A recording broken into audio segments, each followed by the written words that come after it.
cordial saludo a todos los oyentes de Radio María. Un día más, con la gracia del Señor, proseguimos el comentario del Catecismo de nuestra Madre la Iglesia.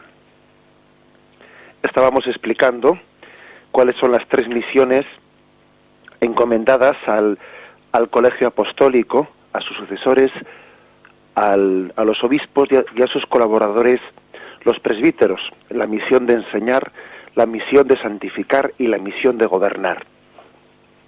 Después de haber terminado ayer la explicación de la misión de enseñar, vamos hoy a referirnos en el punto 893, en el que nos encontramos a esa misión de santificar.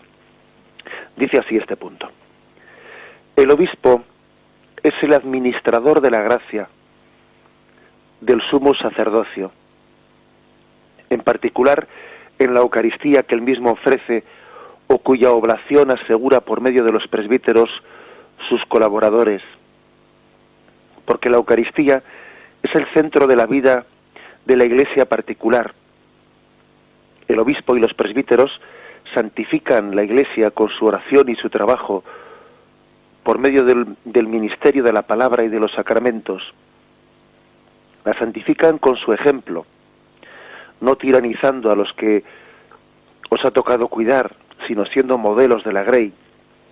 Así es como llegan a la vida eterna junto con el rebaño que les fue confiado. Bien, un texto pues muy concentrado, como todos los textos de este catecismo, que vamos a intentar pues desentrañar. Comienza diciendo pues que el obispo es el administrador de la gracia del sumo sacerdocio. La palabra administrador es una palabra con muchos matices, ¿no? El que administra no es dueño. No es dueño. Jesús puso en manos de la Iglesia unos medios de santificación y la Iglesia los administra. Y tenemos que entender, pues por ejemplo, que los sacramentos que Jesús puso en manos de la Iglesia no se siente dueño de ellos. Esos 7 sacramentos que Jesús instituyó y puso en manos de la Iglesia, y la Iglesia los administra. Y los administra con un respeto sumo de todos y cada uno de los signos que provienen de Jesús o que provienen de la tradición. Hay un cuidado exquisito por parte de la Iglesia en no pretender cambiar a nuestro gusto, a nuestro parecer, a nuestra moda, según los criterios culturales de momento, según las ideologías, los distintos sacramentos. El que administra es aquel que cuida, porque la palabra administrar nos recuerda parábolas del Evangelio en las que dice que un señor dueño de una hacienda encomendó esa hacienda, y él volvió y luego pidió cuentas de cómo había sido administrada. Y pidió cuentas, viendo que algunos la habían administrado bien, o otros la habían dilapidado. Bien, esta palabra es importante, y además explica por qué la Iglesia tiene sumo cuidado en la celebración de los sacramentos. Y por qué entendemos, ¿no?, que no podemos ceder pues cuando en determinadas épocas culturales pues entran en crisis la celebración de algún sacramento, como por ejemplo en el momento actual pues el sacramento de la confesión en muchos lugares de la Iglesia, pues no en todos, ¿verdad?, pero sí en bastantes lugares de la Iglesia entra en crisis, ¿no? Y entonces uno tendría pues la tentación, en vez de administrar un depósito de fe, ¿no?, que Cristo encomendó a los apóstoles, que en vez de administrarlo y seguir insistiendo a tiempo y a destiempo, ¿no?, pues en ese medio de gracia, pues tendría la tentación, bueno, pues de replegarlo, de dejarlo, de olvidarlo, o pretender cambiar la esencia del sacramento que Cristo instituyó, pretender hacer una reconfiguración del sacramento conforme a la mentalidad cultural del momento. Y no, nosotros somos administradores. Nosotros, ¿quiénes somos nosotros? ¿Quién es la Iglesia? ¿Quién es el apóstol para cambiar el depósito confiado de Cristo? Por lo tanto, quedémonos con ese término, administrador. que no es dueño. En la Iglesia no es dueña de los medios de santificación que administra, es servidora de ellos. Somos servidores de unos dones, no somos administradores. Y este término es clave, pues para responder a un mundo que a veces dice, ¿por qué la Iglesia no cambia no sé qué? Bueno, pues no cambia esto porque proviene de Jesucristo. Y lo que proviene de Jesucristo nosotros no somos quienes para cambiarlo. Y de esto se podría poner muchísimos ejemplos, ¿no? Muchísimos ejemplos de la Iglesia no se siente con autoridad para cambiar nada que proviene de Jesucristo. ¿Por qué la Iglesia no ordena mujeres para el sacerdocio? Mire usted, pues porque Jesucristo no lo hizo, y eso que Él acabó con la discriminación de la mujer. En aquel tiempo Él trató a la mujer con la misma dignidad que al hombre, y sin embargo en el colegio apostólico eligió únicamente hombres, lo cual parece dar a entender pues que Él tendría sus razones pues de configuración espiritual de cada uno de nosotros, ¿no? Y también en el ser hombre, en el ser mujer, posiblemente Jesús quería dar también ahí una tonalidad de espiritualidad distinta. El caso es que Jesús lo hizo así, y nosotros somos administradores, no somos dueños en absoluto de las cosas, y nosotros no nos consideramos con capacidad de cambiar nada que hizo Jesús. Es que si lo hiciésemos, estaríamos por encima de Jesús, y dejaríamos de ser administradores para ser dueños. Grabemos pues en nuestro corazón esta palabra, que es una palabra clave. La Iglesia, los apóstoles, los obispos, administradores de la gracia del sumo sacerdocio. El sumo sacerdote es Jesucristo. Nosotros somos, pues igual que el presbítero es colaborador del obispo, pues también el obispo es colaborador de ese sumo sacerdote que es Jesucristo. Bien, por lo tanto, el obispo, dice, ese administrador de la gracia, en particular en la Eucaristía que él mismo ofrece. Hay que decir que este punto del catecismo quiere, como en unos pequeños retazos, quiere dar una explicación de qué manera la Iglesia santifica. En particular dice enseguida que es la Eucaristía la máxima santificación que la Iglesia puede ejercer. El mayor medio de santificación que tenemos en este mundo es la Eucaristía. Lo mejor que podemos ofrecer, por ejemplo, para santificar, para justificar a un miembro de nuestra familia que ha fallecido, es ofrecer la Eucaristía por él. El mejor medio que tenemos para glorificar a Dios y darle gracias por todos los bienes recibidos es ofrecer la Eucaristía. La Eucaristía es la forma más perfecta de santificar el mundo. Es la oración perfecta. La oración perfecta es, por lo tanto, quizás la Eucaristía, o sin quizás, ¿no?, es la imagen perfecta de cómo la Iglesia santifica el mundo, celebrando la Eucaristía. Incluso, fijaros, pues hay que decir que los que celebramos la Eucaristía, pues en nuestra vida particular, casi siempre casi diría yo, ¿no?, pues no somos la imagen perfecta del Cristo que estamos ofreciendo en el altar. Pero aún así esa Eucaristía no deja de ser válida y no deja de tener su fruto. Es verdad que tendría más fruto si los que la celebramos y los que la presidimos y los que participáis y ofrecéis también el sacrificio de la Eucaristía, si fuésemos más santos. No es verdad, tendría más fruto.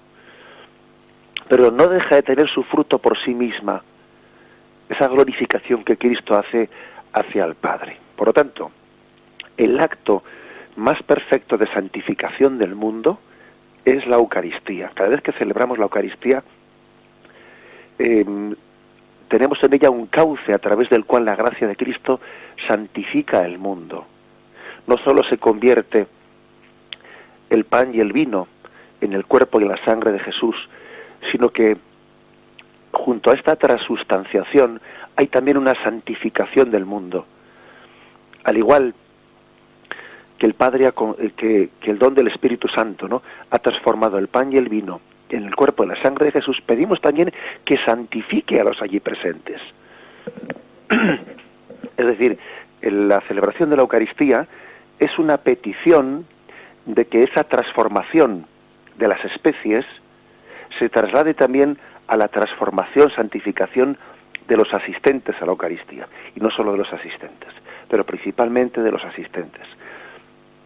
Esto lo refería el Papa Benedicto XVI en la Eucaristía que celebraba a los jóvenes en la Jornada Mundial de la Juventud en Colonia, ¿no?, en el verano del año 2005, y hablaba de que la Eucaristía tenía un potencial transformador, santificador del mundo, que en ella se concatenaba una serie de transmutaciones, ¿no?, que el cambio del pan y el vino en el cuerpo y la sangre del Señor no era el único cambio, sino que era el inicio de una serie de cambios, de transformaciones interiores. Y ponía ese ejemplo, ¿no?, el ejemplo de cómo en la fisión nuclear, pues la transmutación de uno de los átomos genera en cadena una serie de transmutaciones en el resto de los átomos. Bien, pues ese ejemplo que él puso en aquella homilía hacía referencia a que la Eucaristía es el inicio de la santificación, del cambio del hombre viejo al hombre nuevo, del hombre pecador al hombre regenerado. El que recibe el cuerpo y la sangre de Cristo resucitado, resucita una vida nueva, cambia un hombre nuevo en su vida. Es decir, el principal instrumento de santificación, como decimos, es la Eucaristía. Bien, vamos a adentrarnos en este punto, el 893, con más detenimiento. Ahora hacemos una pequeña interrupción, meditamos brevemente esto que hemos dicho y continuamos.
Insiste este punto del catecismo, después de haber afirmado de cómo la Eucaristía en particular no es el medio de santificación principal, de administración de la gracia que tiene la Iglesia, en la que el obispo, con la colaboración de los presbíteros, no pues realiza esa Eucaristía.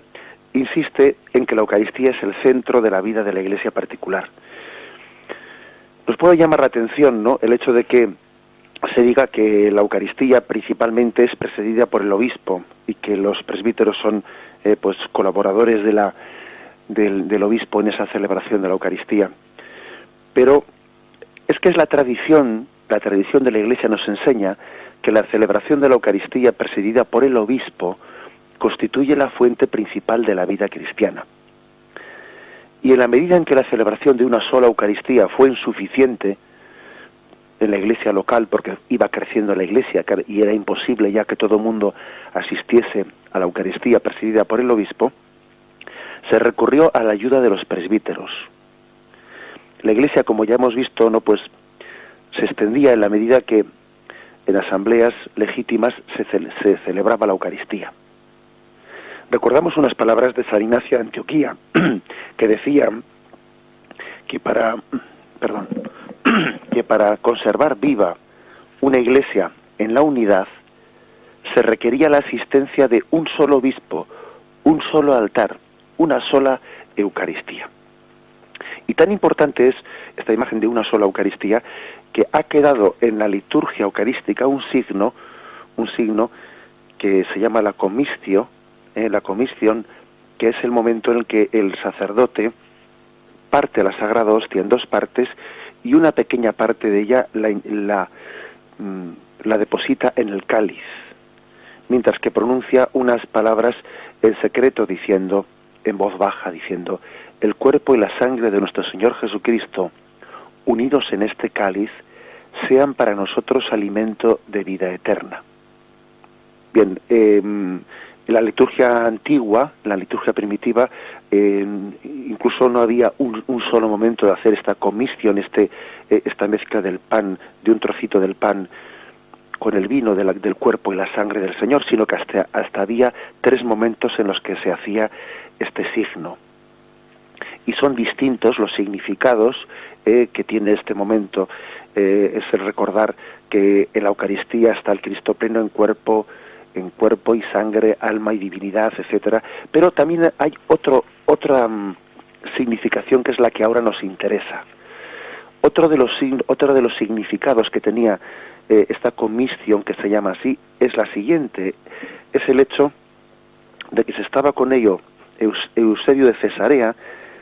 Dice que San Irineo, estamos hablando de ni más ni menos del siglo I, el siglo II de la Iglesia, relataba que el Papa enviaba la Eucaristía a los obispos en señal de que los consideraba dentro de la Iglesia aquellos que celebraban la Pascua en aquella misma fecha que la celebraba la Iglesia. Es decir, enviaba un pequeño trocito de la Eucaristía al resto de los obispos, porque la Eucaristía es el sacramento de la unidad y manifestaba simbólicamente la unidad entre las iglesias distintas con el Papa.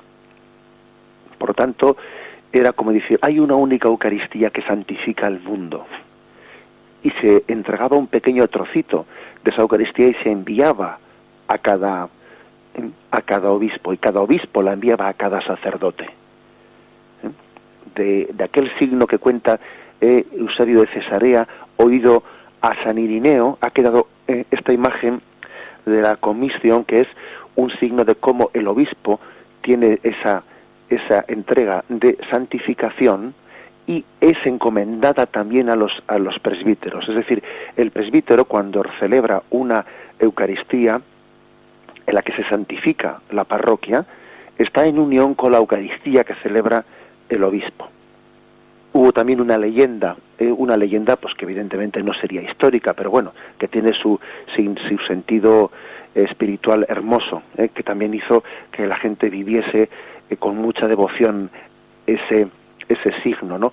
La leyenda de que San Juan había guardado un pedacito de pan de la última cena para mezclarlo con el pan que después celebra con el pan con el que se celebraba la misa o la Eucaristía por parte de los apóstoles.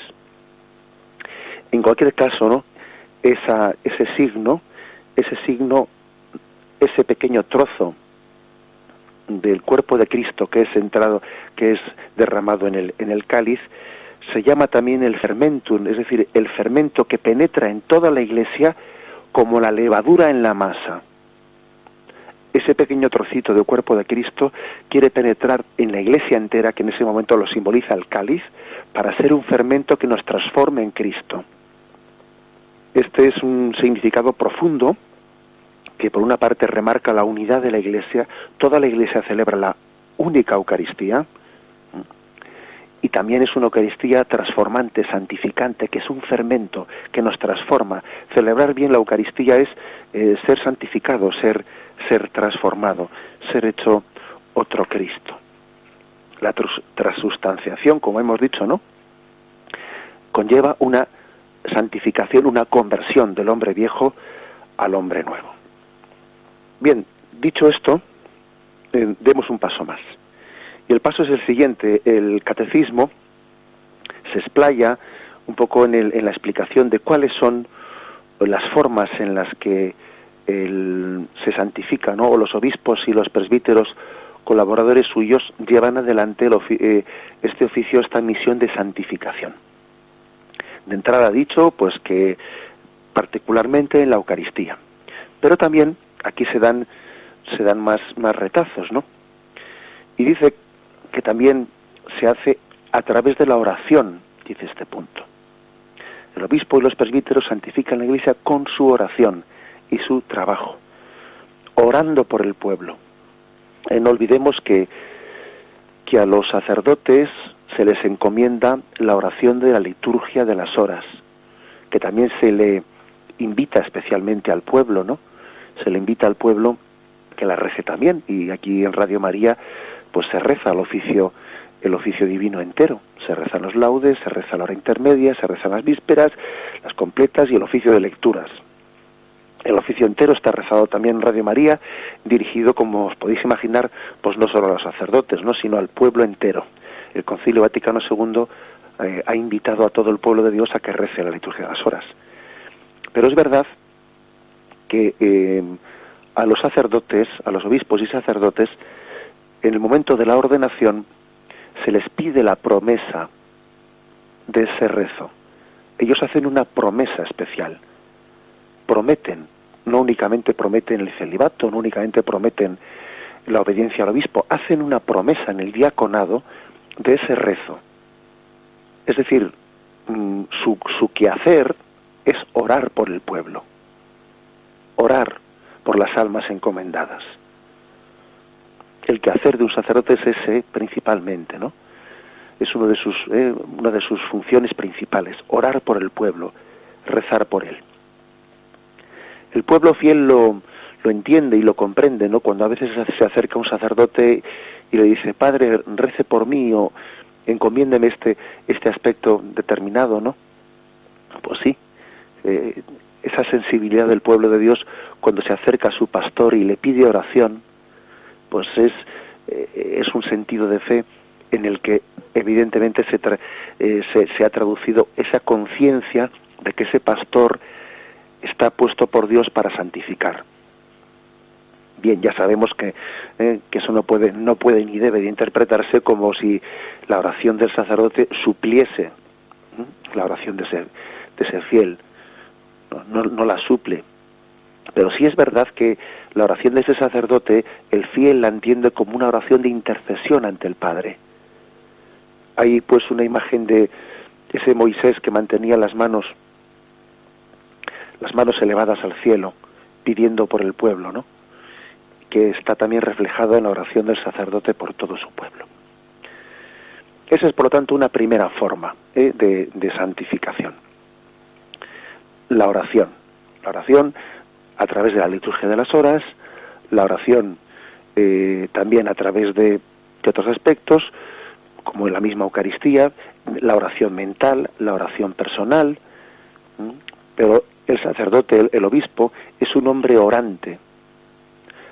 A imagen de Jesucristo, que fijaros que nos dicen los evangelios, especialmente el Evangelio de San Lucas, que Jesús se retiraba a orar no con frecuencia. Y todos los sacerdotes solemos comentar, ¿no?, que uno de nuestros peligros principales pues es el emplear nuestro tiempo principal hablando a los hombres de Dios y no tener tiempo para hablar a Dios de los hombres. Y tenemos a veces nosotros los sacerdotes tenemos el peligro del camarero. El peligro del camarero, que es aquel que sale de la cocina con una bandeja llena de canapés o llena de y va por la sala y todo el mundo va cogiendo y se vuelve él a la cocina con la bandeja vacía sin haber probado nada. Ese es el mal principal, o el peligro principal que tenemos los sacerdotes, ¿no? El peligro del camarero, que puede morir de hambre repartiendo comida. Y ciertamente también los fieles deben de orar por el sacerdote, ¿no?, para que sea también un hombre de oración, para que en medio de su ministerio apostólico pues no caiga en el peligro del activismo, que es fácil, ¿no?, estar siempre entre las cosas de Dios, vivir siempre rodeado de las cosas de Dios, pero no terminar de buscar tiempos explícitos, tiempos momentos expresos, ¿no?, de ponerse ante Jesucristo, de postrarse ante Él, de tener un tú a tú profundo, ¿no?, con Él. Ese es pues un peligro, pero también hay que decir que es una gracia encomendada al sacerdote, orar por el pueblo, orar por el pueblo. Hay muchos sacerdotes que por muchas circunstancias, pues bueno, pues pueden tener un trabajo de ministerio sacerdotal muy limitado. También tenemos aquí en Radio María algún sacerdote, incluso ciego o impedido, paralítico, que está colaborando haciendo algún programa en esta radio. Puede haber sacerdotes que tengan su ministerio apostólico muy impedido, pero sin embargo su oración es absolutamente fructífera. Es más, permitidme un ejemplo. ¿Cuándo fue el momento en el que el sacerdocio de Jesucristo fue más fructífero? Cuando predicaba el sermón de la montaña, cuando las multitudes le seguían, cuando hizo la multiplicación de los panes y todo el mundo le aclamaba y querían hacerle rey, y él se escapó al monte, cuando entraba triunfalmente en Jerusalén. ¿Cuándo fue más fructífero el sacerdocio de Jesucristo? Sin duda alguna, el momento más fructífero es no precisamente cuando estaba hablando a las multitudes. El momento más fructífero del sacerdocio de Jesucristo es cuando estaba crucificado y callaba, prácticamente no decía nada, cuando entregaba su vida en el silencio. El momento más fructífero del sacerdocio de Jesucristo es el momento en el que Él hace una plegaria en la cruz al Padre. También un sacerdote, aunque esté apartado del ministerio, bueno, pues del ejercicio del ministerio, porque está jubilado, porque la enfermedad se lo impide, tiene un momento cumbre en la fecundidad de su ministerio sacerdotal, porque ora por el pueblo, porque se entrega por el pueblo, no junto con Cristo en esa oblación de la cruz. No nos quedemos, por lo tanto, pues en en esa especie de imagen muy epidérmica, ¿no?, muy accidental, de lo que parece que hace a un sacerdocio fructuoso o no, porque lo que verdaderamente tiene de básico, ¿no?, la santificación del sacerdote es la celebración de la Eucaristía y la oración y la oblación de una vida por el pueblo encomendado. Lo meditamos y continuamos enseguida.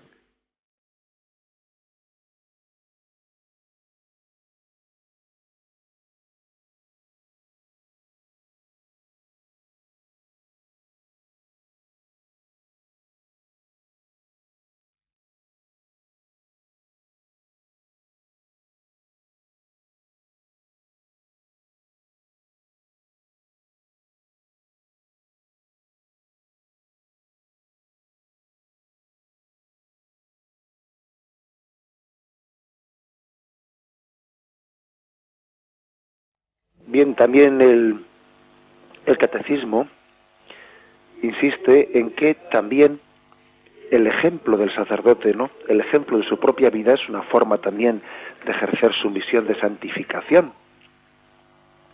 Y de hecho aquí se nos pone una cita, ¿no?, la cita de la primera carta de Pedro, capítulo 5, versículo 3, donde dice: apacentad la grey de Dios que os está encomendada, vigilando, no forzados, sino voluntariamente, según Dios, no por mezquino afán de ganancia, sino de corazón, no tiranizando a los que os ha tocado cuidar, sino siendo modelos de la grey.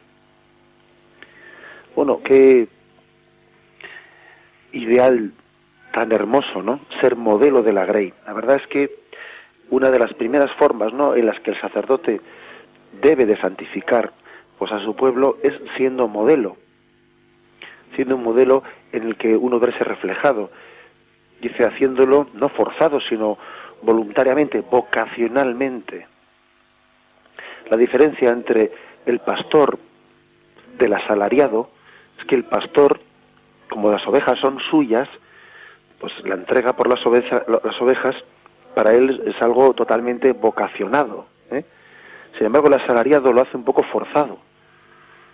Lo hace diciendo, bueno, pues yo me trabajo hasta las 6, después ya de esa hora yo ya estoy fuera de hora y como yo soy un asalariado, a partir de ahí el jefe que ponga el siguiente, que yo ya he terminado. Eso es verdad, o sea, es decir, una de las diferencias entre alguien vocacionado, ¿no?, y alguien pues asalariado, pues es esta, el que entiende su función de sacerdote como una vocación que Cristo ha puesto, ¿no?, o ha identificado con su propio ser, ¿no?, o alguien que lo está haciendo pues por cumplir con una encomienda.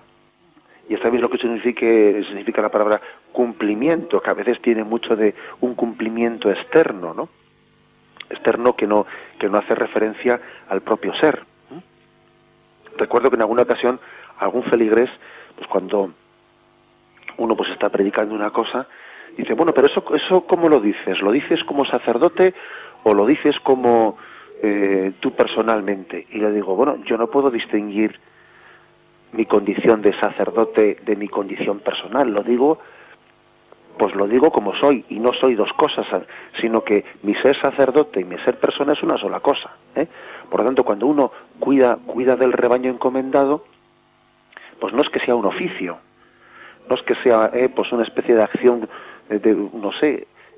asalariada, no, es que es mi ser, es lo que sale de mi corazón porque es lo que Cristo ha puesto en mi corazón. No puede distinguir uno lo que hace y dice como sacerdote de otra cosa, a diferencia de quien ejerce un oficio, ¿no? Que alguien, pues no sé, ejerce un oficio y está fuera de su hora y dice, disculpe, pero es que mi hora de oficina ha terminado a las 8 y yo hasta mañana pues no vuelvo a ser encargado de la oficina pues de turismo, ¿eh? Yo fuera de la oficina de turismo yo no ejerzo, ¿eh? No, eso no le ocurre al obispo, al sacerdote, porque él está configurado con Jesucristo y es pastor en todo momento, ¿eh? En todo momento y en toda circunstancia. Lo de ser modelo de la Grey, pues el pueblo y el refranero incluso, pues también ha hecho muchas referencias a esto, ¿no? No hay mejor predicador que fray ejemplo, ¿eh? Dice ese refrán. No hay mejor predicador que fray ejemplo.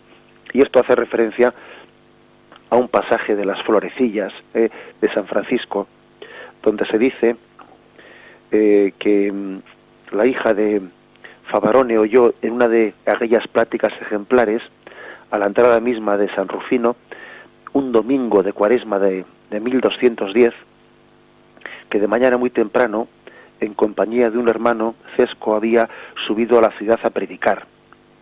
Dieron vueltas, ¿no?, con las manos metidas en las mangas, e iban pues con esas sandalias de descalzos, aquellos primeros seguidores de San Francisco, y ya se volvían al convento sin haber abierto el pico, sin haber predicado nada. Y el compañero entonces rompió el silencio diciendo, padre, pero no íbamos a la catedral a predicar, ¿cómo nos volvemos al convento sin haber dicho nada? Y él le respondió, sí, hermano, ya hemos hecho el mejor sermón. No olvides que no hay predicador comparable a fray ejemplo. Esa es una anécdota pues que muchas veces hemos escuchado, es decir, bueno, volvieron al convento sin haber abierto el pico, pero es que se habían paseado por la ciudad en actitud orante, pues descalzos, en medio de un momento en el que hacía frío, orando, y la gente había visto su pobreza, había visto su recogimiento y habían predicado con el ejemplo, y no con la palabra. El mejor predicador es fray ejemplo. Ahora bien, dicho esto, también hay que hacer un matiz. Al mismo tiempo que sabemos que un pastor debe de santificar al pueblo con su ejemplo, hay que decir también que siempre su ejemplo será insuficiente para visualizar, para significar a Jesucristo. Siempre se quedará corto, porque es un hombre pecador. Y entonces aquí también se debe de aplicar aquella máxima de Jesucristo que dijo por los escribas y fariseos. En la cátedra de Moisés se han sentado los escribas y fariseos. Haced, pues, y observad todo lo que os digan, pero no imitéis su conducta, porque ellos dicen y no hacen. Bueno, pues eso también apliquémoslo a nosotros, porque todos tenemos un poco en nuestro corazón de esa levadura también de fariseísmo. Pero Jesús, fijaros, Jesús dice, haced lo que os digan, no haced lo que hacen. O sea, Jesús no les dice, apartaos de ellos, no les hagáis ni caso. No dice eso Jesús. Jesús dice por los fariseos, haced lo que os digan, no haced lo que hacen. O sea, que aunque el predicador no sea en su vida un fiel reflejo de lo que predica, no por eso lo que está diciendo deja de tener un valor en la medida que es una doctrina verdadera transmitida por Jesucristo. Y eso es importante. Hay que decir que también hay otro refrán que dice, la verdad es la verdad, la diga Agamenón o su porquero. Sea dicha por un rey o sea dicha por un porquero, por el cuidador de cerdos, la verdad es la misma. Ya sabemos que la verdad es mucho más hermosa cuando es dicha por alguien que la trasluce, que en su propia vida la hace transparente. Pero ojo, no seamos tan torpes para que el pecado del predicador nos impida ver la verdad de lo que está diciendo. No seamos tan torpes, porque la verdad tiene valor por sí misma. La palabra tiene fuerza por sí misma. La gracia de Cristo tiene fuerza por sí misma, y no por el altavoz que la transmite. Ya sabemos que somos de cuerpo y somos carnales y somos corporales, y también necesitamos un poco que se nos visualice la gracia de Cristo predicada, y por eso los santos han tenido mucha mayor fecundidad apostólica. Es verdad, uno ve el santo cura de Ars, nuestro patrono, o San Juan de Ávila, nuestro patrono también en España, la fecundidad apostólica que tuvieron, y claro, pues la única explicación es que en su vida han sido transparentes, ¿no? Pero a pesar de eso, apliquemos esta palabra, la palabra de Cristo. Cuando el obispo, cuando el sacerdote no es santo, haced lo que él dice, no lo que él hace. Y en vez de escandalizarnos, recemos, oremos y sacrifiquémonos por la santidad de los ministros que predican la palabra. Bien, y damos un paso más, porque el catecismo ha dicho de que los medios principales de santificación son el ejemplo, son la oración, son la celebración de los sacramentos. Especialmente nos hemos centrado en el sacramento de la Eucaristía, pero también, aunque sea brevemente porque el tiempo se nos echa encima, vamos a hacer una referencia a cómo el obispo tiene pues una labor clave en supervisar la administración de todos los sacramentos. De hecho, cuando comenzó la administración del sacramento del bautismo, al principio era el obispo el que celebraba el sacramento del bautismo. Cuando la Iglesia se fue extendiendo y ya era imposible que fuese el obispo el que hiciese todos los bautismos, se encomendó a los presbíteros el sacramento del bautismo, pero se le reservaba para el obispo la imposición de las manos al bautizado después de salir de la piscina bautismal. Y es aquí cuando se desdobla el bautismo de la confirmación. Bautismo y confirmación que en un tiempo eran celebrados por el obispo en un mismo momento. Cuando los sacerdotes comienzan ellos a bautizar, se les reserva para el obispo cuando venga, cuando pase por esa comunidad, la imposición de las manos a la salida o después de la piscina bautismal. O también, por ejemplo, al obispo le corresponde la supervisión del sacramento de la disciplina penitencial, del sacramento del perdón de los pecados. A él le corresponde dar a los sacerdotes la facultad de perdonar los pecados o de retirarles esa facultad. Un sacerdote es verdad que tiene, por la gracia del sacramento, la facultad de perdonar los pecados, pero necesita un permiso expreso del obispo que de alguna manera le capacite para poder perdonar los pecados, porque a veces ocurre que que por circunstancias que fueren, ¿no?, pues el obispo no le da a un sacerdote durante un tiempo o lo que fuere esa potestad de perdonar los pecados. El obispo tiene también la encomienda de, por ejemplo, cuando hay un pecado que tiene una pena de excomunión, de levantar esa excomunión, y el sacerdote le pide al obispo el permiso para levantar esa excomunión. Por lo tanto, el obispo tiene la encomienda de supervisar la administración de los sacramentos en la tarea de la santificación de la Iglesia, de cuidar de que se celebren bien los sacramentos, de llamar también la atención cuando se celebran mal, etcétera, etcétera. Todos los sacerdotes celebramos los sacramentos, pero unidos al obispo. Bien, concluimos aquí en este momento la exposición del catecismo. Vamos a dar paso a la intervención de los oyentes.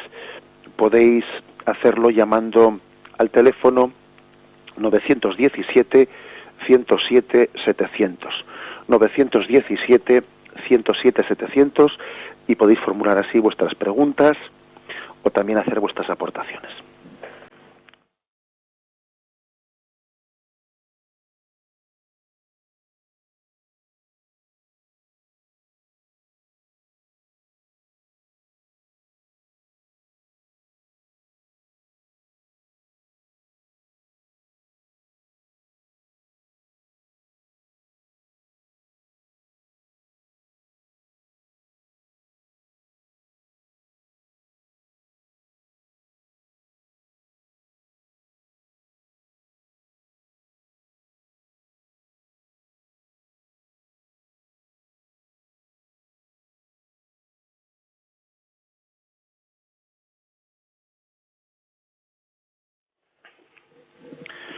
Buenos días, ¿con quién hablamos? ¿Soy yo?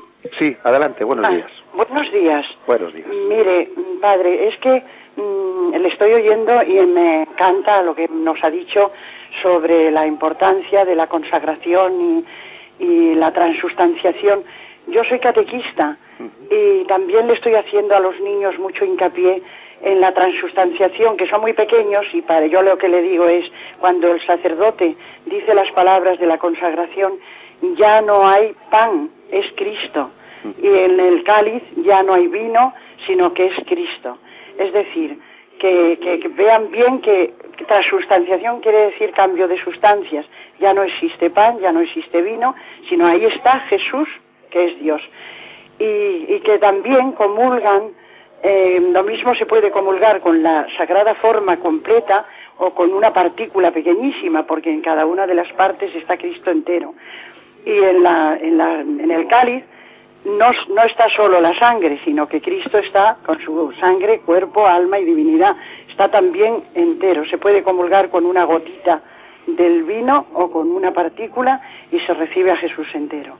Eso es muy importante porque es que, y luego además también dicen barbaridades, cuando voy a tomar, dicen los niños, ¿cuándo voy a tomar la galletita? Digo, no existe galletita, ni siquiera hay pan ahí, ya no hay.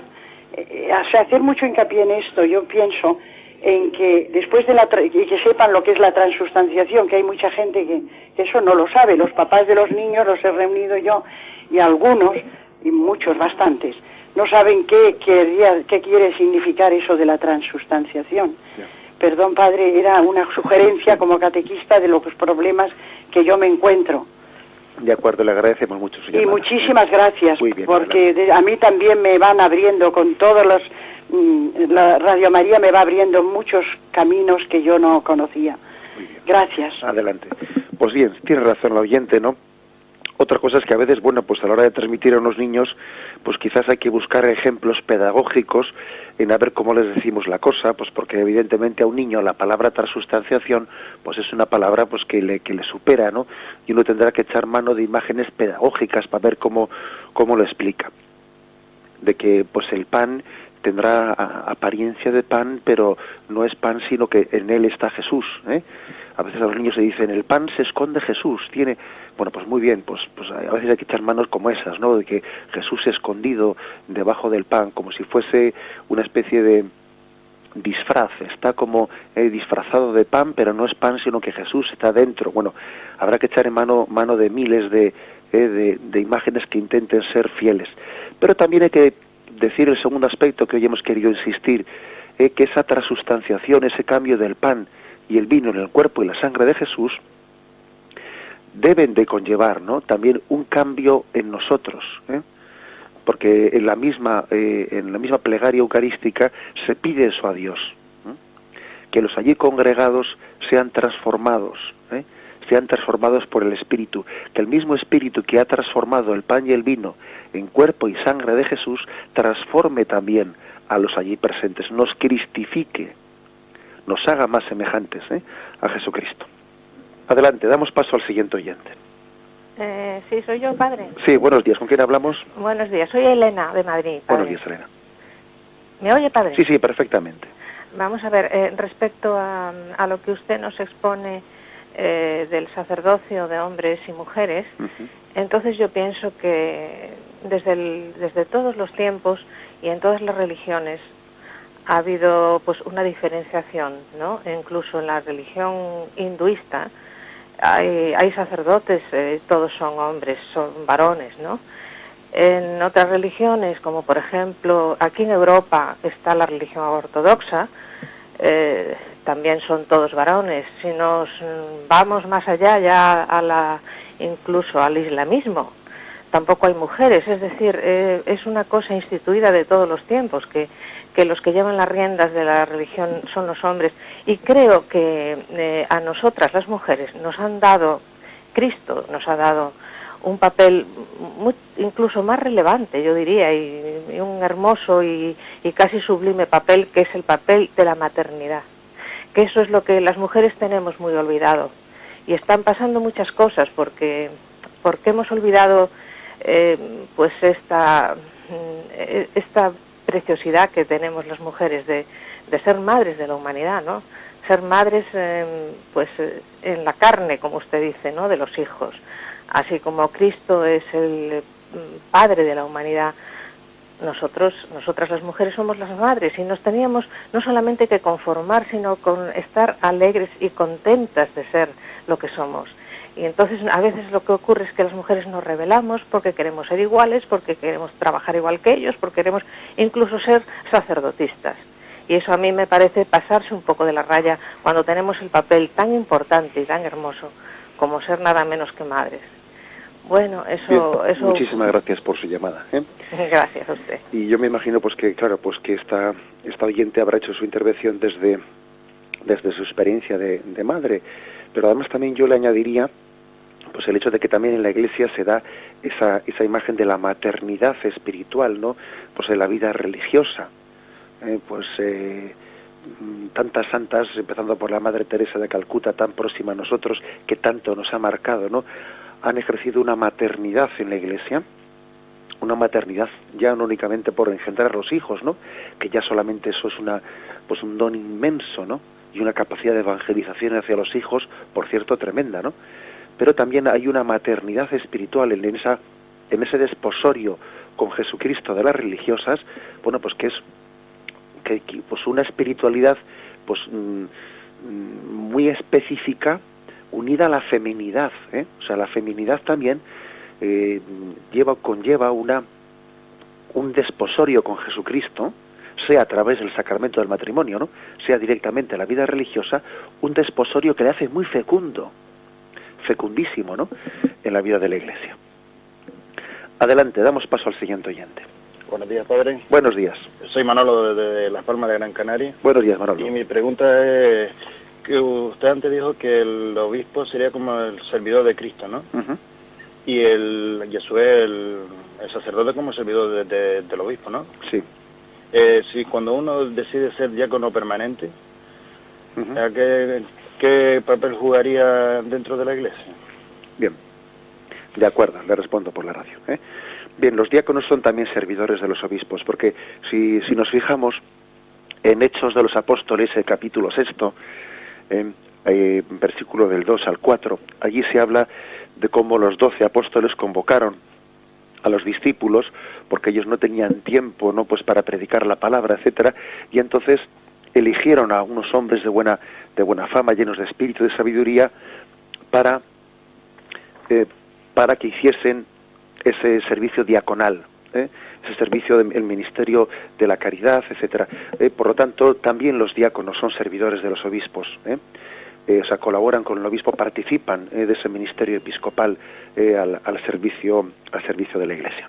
Bien, es el tiempo ya cubierto y nos vamos a despedir. Damos la bendición que sea también otro signo de santificación. También la bendición, cuando la Iglesia la imparte, quiere también con ella hacer otro signo de santificación, de que Cristo venga a nosotros, de que esa cruz en la que la Iglesia nos bendice sea imagen también de una mayor identificación con Cristo, que nos santificó en la cruz. La bendición de Dios Todopoderoso, Padre, Hijo y Espíritu Santo, descienda sobre vosotros. Alabado sea Jesucristo.